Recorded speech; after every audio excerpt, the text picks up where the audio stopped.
2026 is around the corner, and a lot of people are going to try to become New Year, New Me's. They're all gonna plan about these things they want to start doing from January 1st. But why January 1st? Why the New Year? Why a resolution for the New Year? Why not start today? That's my question, and that's what I'm going to try to answer today in this video.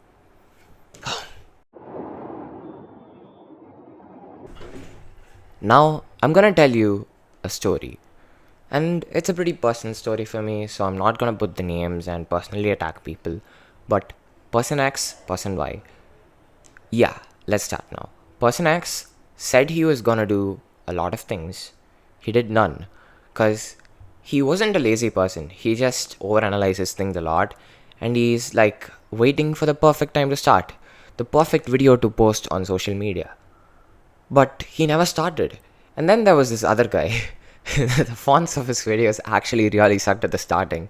But right now I could confidently say that this guy, he's actually gonna make it on social media. And this other guy, he actually quit social media. Thing is, the second type of thinking, you don't need that till a later stage. Or you don't even need it. Like, totally, you don't need that at all. That leads to analysis paralysis. And the other path leads to learning if you do it correctly.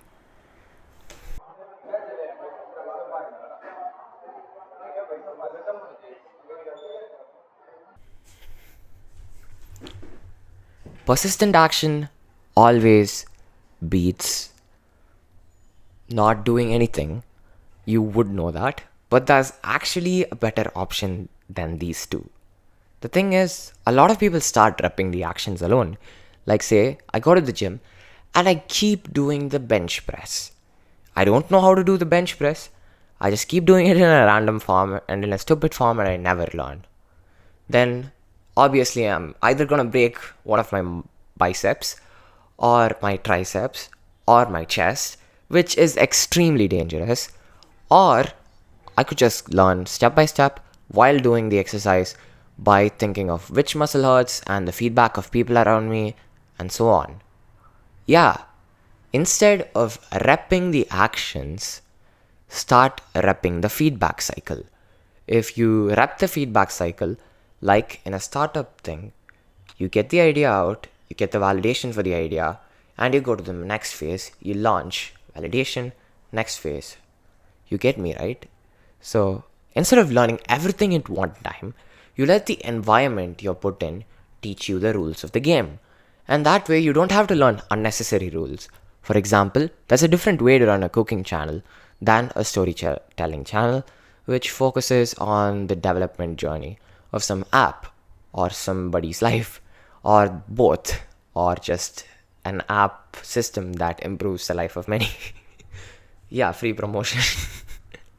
Yeah, that's why repping the feedback cycle beats persistent action and not doing anything at all and just learning. Cool, right? So, what's the next thing, you might ask? Well, it's about how there is actually perfect timing, but you need to get it right in a different way. Cool.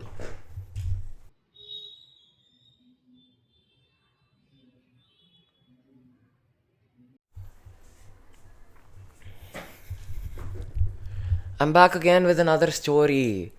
And yeah, I feel like I've been yapping too long, but here's the story. So, say there's a sailor who's going on the sea, and there's a sailor on land. The sailor on land is looking at his map, saying, this might be a nice time to go. But he's not really near that place where he has the ability to cross it at that climate. So he looks at the map now, and that's a great timing. He tries with his boat to go there. But now, at the time he reached that place, there's a storm.